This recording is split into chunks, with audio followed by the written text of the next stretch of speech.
Hey guys, so it's here bringing you another video. Welcome back to Quick Gameplay Thoughts. So we occasionally do these. Riot generally release them, I'd say every, I don't know, like once a month or every 6 weeks or so, I think. And they just kind of give us like a little bit of an insight to something within Riot. And I think that's really healthy.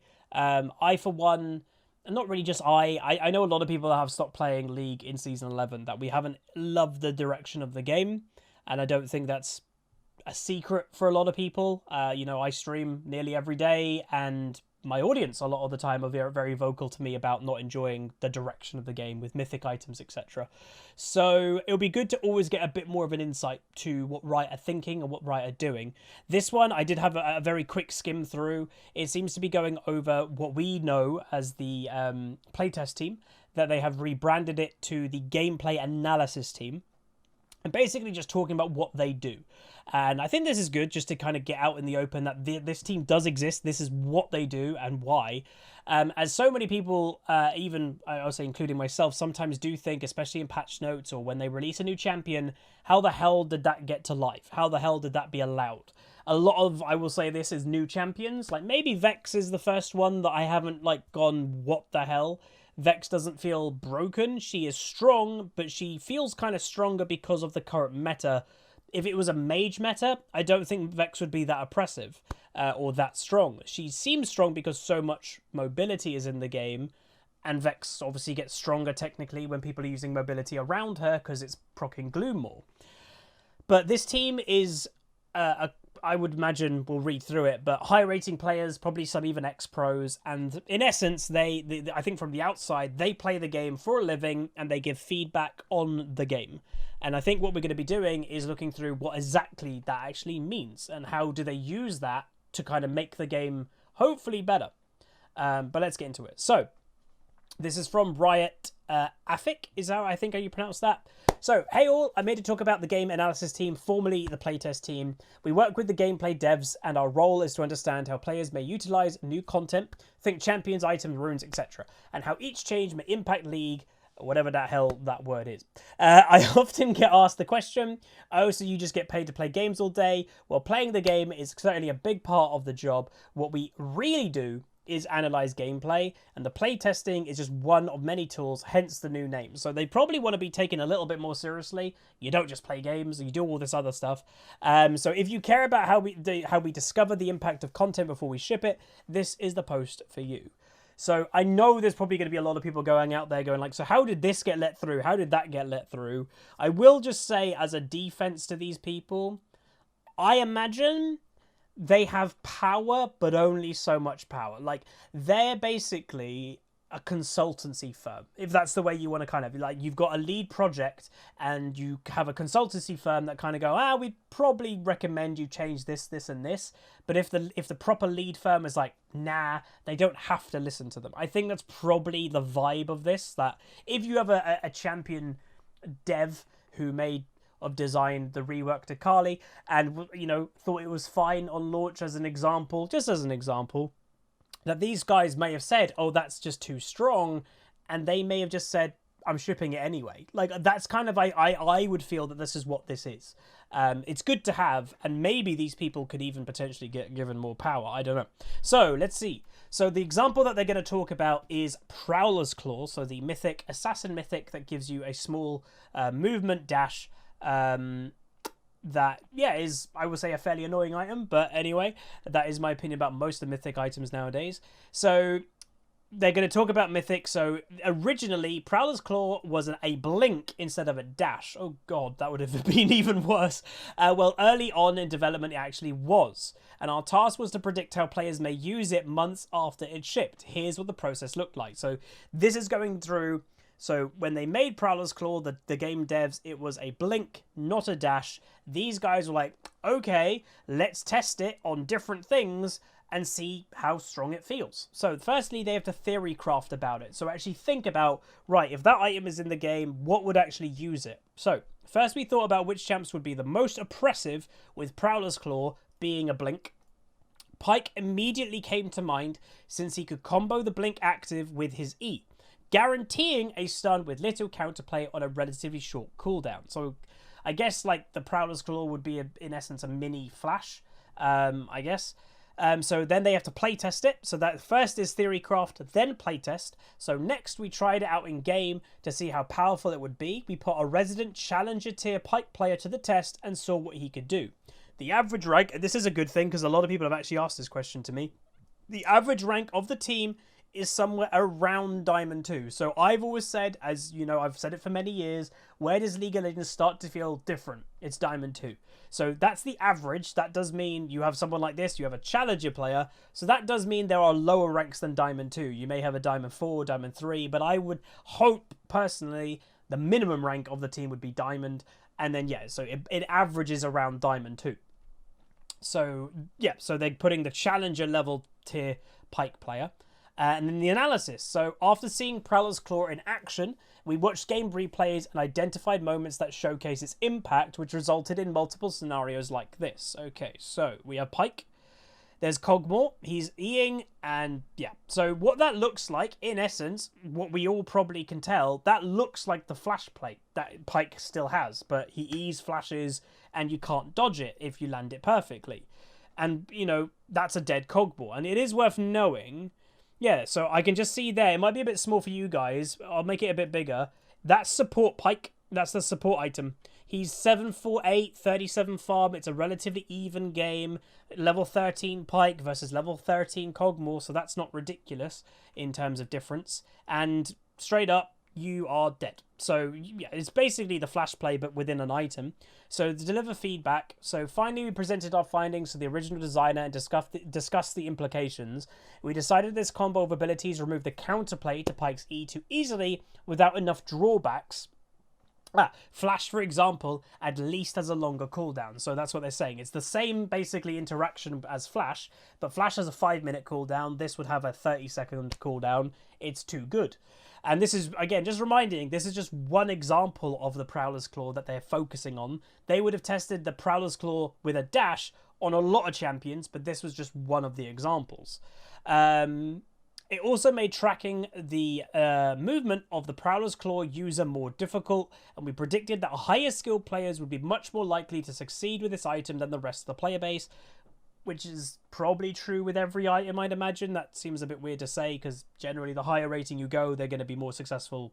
Yeah, anyway, the utilization of an item goes up the higher rating you go. An old item called DFG...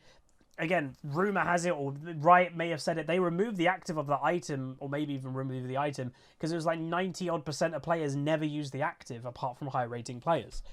So, Pike is just an example of a possible Prowler's Claw abuser.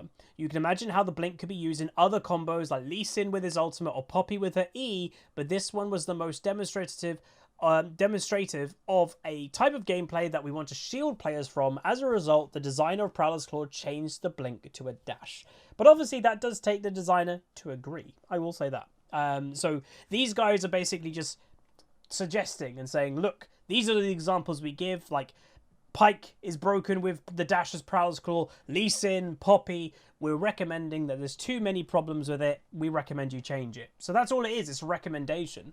Rinse and repeat. So after identifying a play pattern that we did not want in the game, we had to try this with this new iteration of Prowler's Claw. So we repeated the cycle to consider even more outcomes. Going through this process multiple times sheds light on a problem from different angles, which helps us deeply understand what impact it might have on League.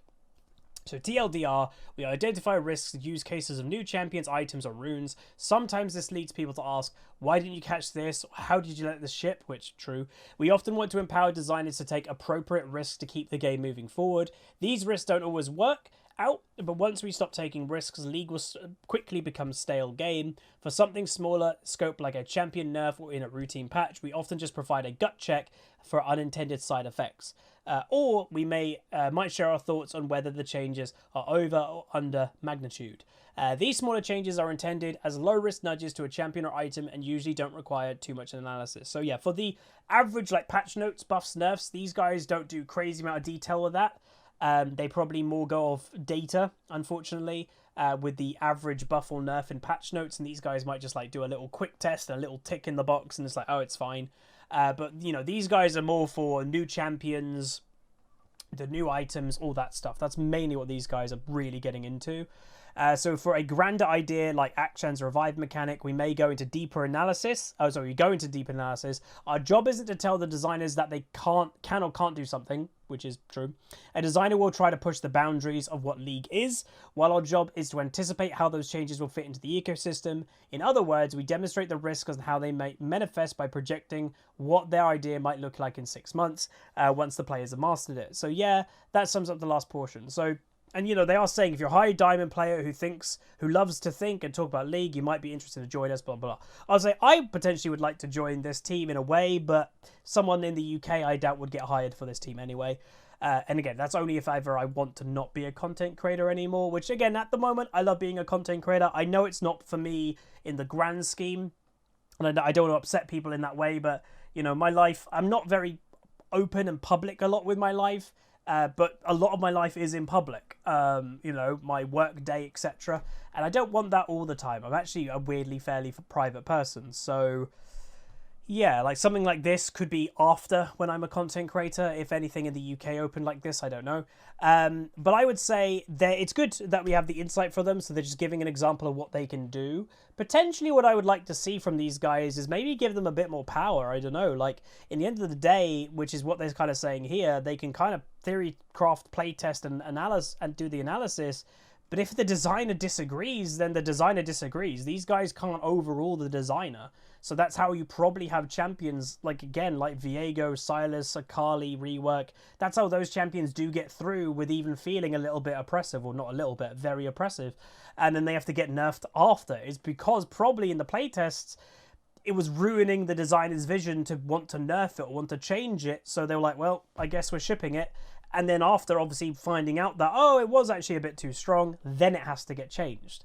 So maybe giving these guys a bit more power would be good. Also worth knowing, yes, they have a good group of players, but it's not going to cover everything. Like if a new champion comes out and none of these guys are insanely good with that champion, I know it's probably quite rare and they've got challenger players and stuff, but let's just say a champion is only good in the hands of very few people. Like Aurelion Sol, let's give that example. He's very niche, but he's one of the best solo queue champions if you're really good at him. What happens if none of the playtesters get good at him, like in the time that they have, or they just don't quite mesh with him, none of them?